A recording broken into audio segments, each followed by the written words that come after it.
Hello student, welcome to all.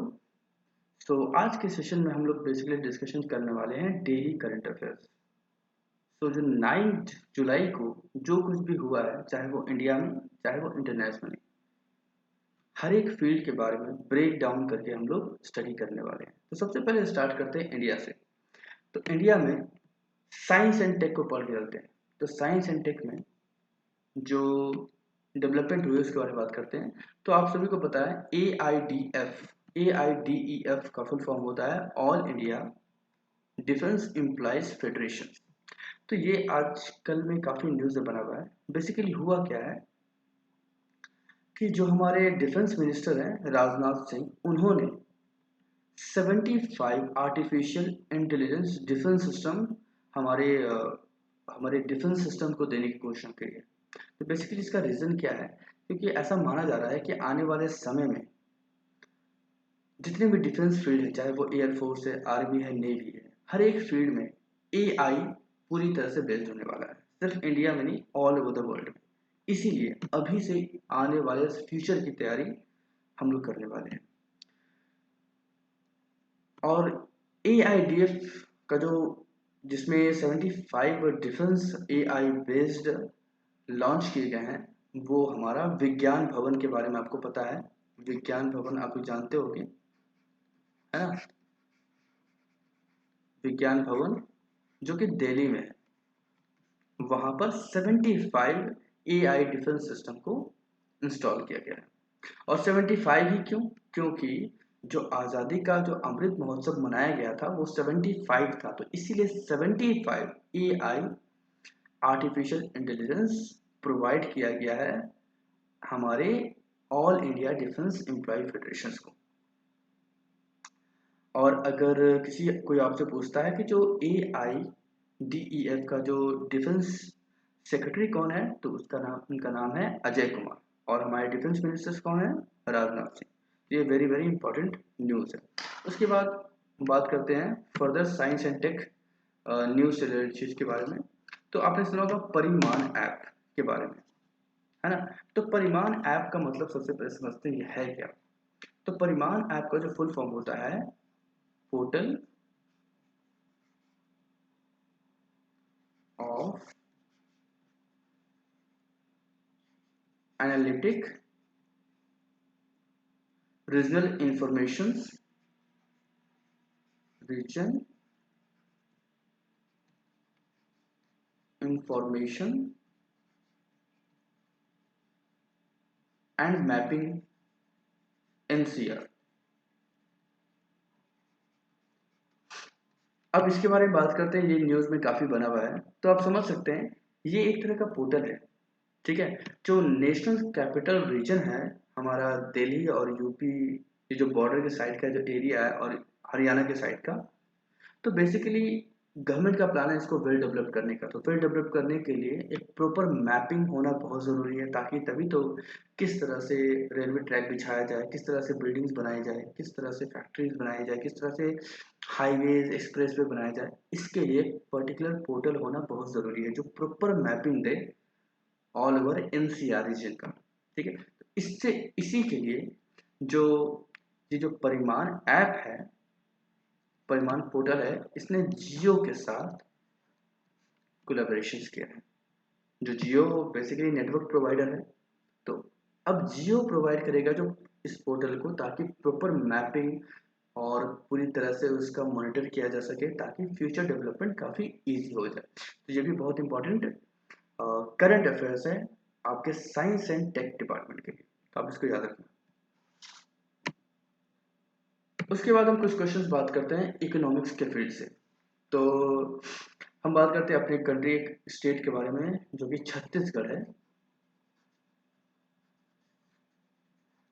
ना? छत्तीसगढ़ तो जानते हो आप, एमपी से अलग होकर बना था छत्तीसगढ़।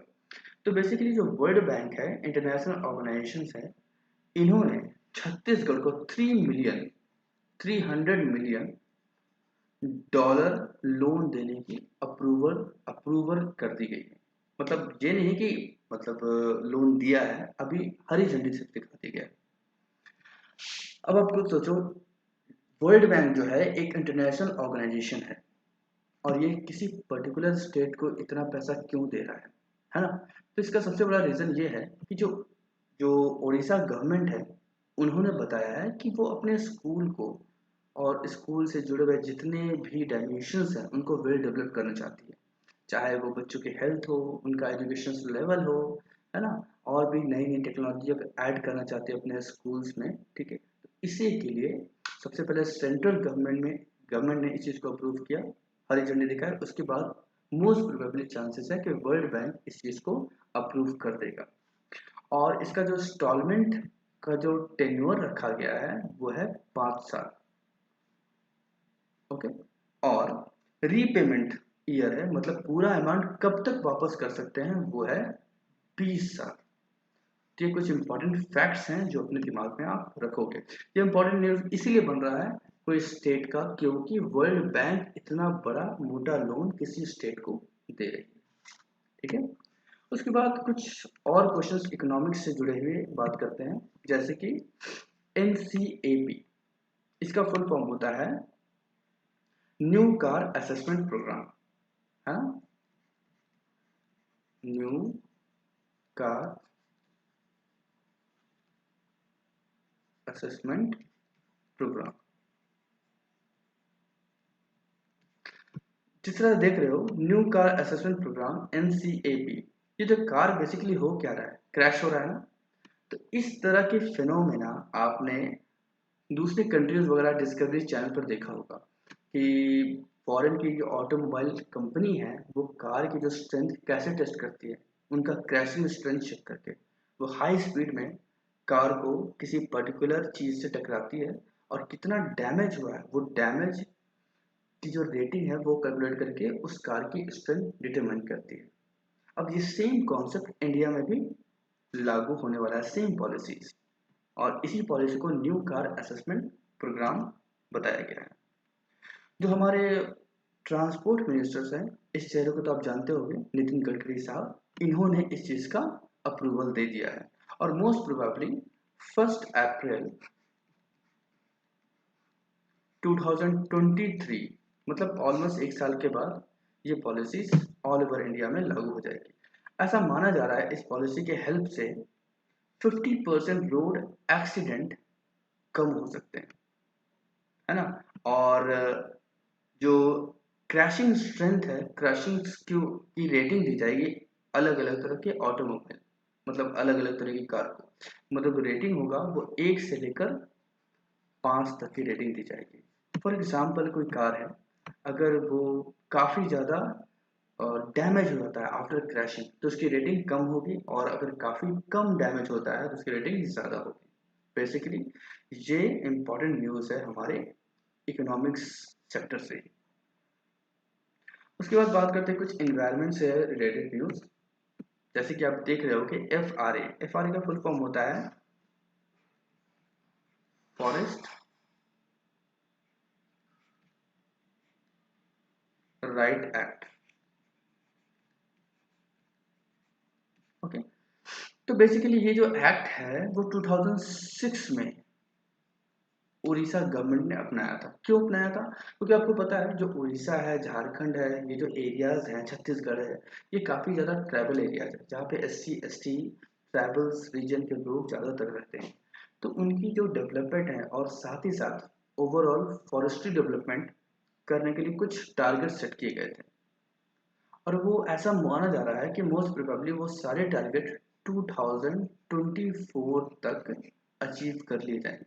तो इसीलिए उड़ीसा गवर्नमेंट ने ये डिक्लेरेशन दिया है कि जो भी हमने टारगेट दिया था वो मोस्ट प्रोबेबली 2024 तक हम लोग अचीव कर लेंगे in terms of forest right act. जो जो उन्होंने टारगेट सेट किए थे, चाहे वो कितने सारे फॉरेस्ट्री विलेजेस को कन्वर्ट करके इनको वेल डेवलप करना है, इसी तरह से मिलते जुलते बहुत सारे टारगेट सेट किए गए थे, तो वो सारे ऑलमोस्ट 2024 में अचीव कर लिए जाएंगे।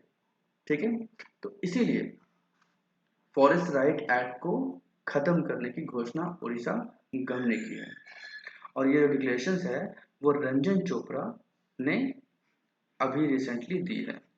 अब आप सोच रहे हैं रंजन चोपड़ा कौन है? तो रंजन चोपड़ा जो है वो SC ST डेवलपमेंट डिपार्टमेंट की सेक्रेटरी है, जो कि 1984 आई गेस 1984 बैच की आईएएस ऑफिसर रही थी। ओके, तो ये हमारा जो क्वेश्चन था वो इन्वायरमेंट पार्ट से था। अब कुछ टॉपिक बात करते हैं जो इंटरनेशनल न्यूज के हैं। जैसे आप सभी को पता है ये इंटरनेशनल न्यूज भी है और साथ ही साथ हमारी कंट्री का भी बहुत इंपॉर्टेंट न्यूज है ना। तो आप लोगों ने ये कंपनी का नाम तो सुना होगा, वीवो, है ना, सभी लोग जानते होंगे। और ईडी है ना, इन्फोर्समेंट डायरेक्टरी। तो ऐसा क्लेम लगाया गया है ईडी के द्वारा वीवो इंडिया कंपनी पे कि जो वीवो इंडिया है वो चाइना को जो वीवो इंडिया है जो चाइना को 62,476, आप समझ सकते हैं, 62,476 का रेमिटेंस जो है चाइना को भेज रहा है। तो सोचिए कितनी बड़ी रकम है, 62,476 करोड़ का रेमिटेंस। अब आप सोच रहे हो रेमिटेंस का मतलब क्या होता है। तो रेमिटेंस का मतलब होता है कि कोई कंपनी या फिर कोई पर्टिकुलर पर्सन किसी दूसरे कंट्री में काम करके अपने कंट्री को अगर पैसा भेजता है तो this is called remittance. For example के तौर पर एनआरआई इंडिया के सिटीजन होते हैं लेकिन किसी दूसरे कंट्री में रहते हैं, वहाँ से काम करते हैं, अर्न करते हैं और जो पैसे हैं वो इंडिया भेजते हैं, तो वो पैसों को हम रेमिटेंस कहते हैं। तो ईडी का ऐसा क्लेम है कि जो वीवो इंडिया है, जो कंपनी यहाँ पर है और रेमिटेंस है वो चाइना को भेज रही है, ठीक है। और इस क्लेम की वजह से जो ईडी है, इंफॉर्मेशन डायरेक्टरी है, ये एक पर्टिकुलर ऑर्गेनाइजेशन है हमारी कंट्री का। इसका काम क्या है वो आपको मैं बताऊंगा। बेसिकली इस ऑर्गेनाइजेशन ने वीवो के जितने सारे बैंक्स हैं, सेविंग्स अकाउंट्स हैं, एफडी हैं, सबको ऑलमोस्ट सीज करने का डिक्लेरेशन कर दिया है।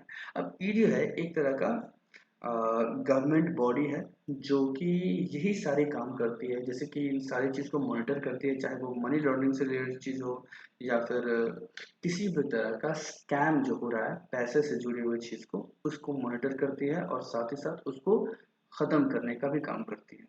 तो ये बहुत इंपॉर्टेंट न्यूज़ है आप लोग के लिए कि ईडी आखिर किस चीज़ पे इतना बड़ा क्लेम किया है।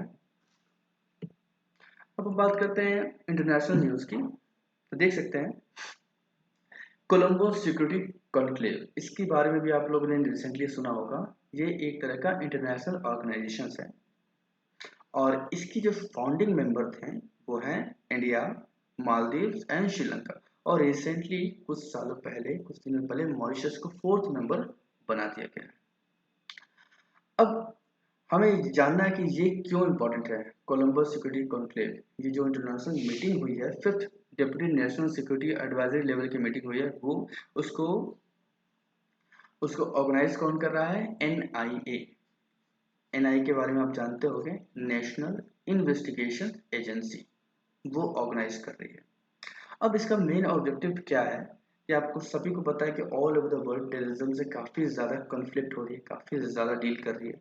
तो इसका यही ऑब्जेक्टिव है कि ऑल ओवर द वर्ल्ड में टेररिज्म से किस तरह से टैकल किया जाए, और सिर्फ टेररिज्म से जुड़े हुए अदर एक्टिविटीज जैसे कि साइबर क्राइम है ना, मनी लॉन्ड्रिंग से, तो इन सब चीज़ से जुड़े हुए जो टेररिज्म को सपोर्ट करते हैं उनको भी कम करना, मॉनिटर करना, उनको किस तरह से मिनिमाइज करना, ये CSC मतलब कोलंबो सिक्योरिटी कॉन्क्लेव का ये गोल है बेसिकली कहा जाए। और इसके साथ साथ चाइना की जो डेवलपमेंट हो रही है और जिस तरह से वो अपने पाँव पसार रहा है आसपास के एरियाज में, चाहे वो किसी कंट्री की तरफ हो या फिर इंटरनेशनल बॉर्डर्स हो या फिर ओशियंस में इंटरनेशनल जो बॉर्डर्स होते हैं उस पर किस तरह से अपना अधिकार बना रहा है, उस चीज़ को भी कंट्रोल करना कोलंबो सिक्योरिटी कॉन्क्लेव का टारगेट है।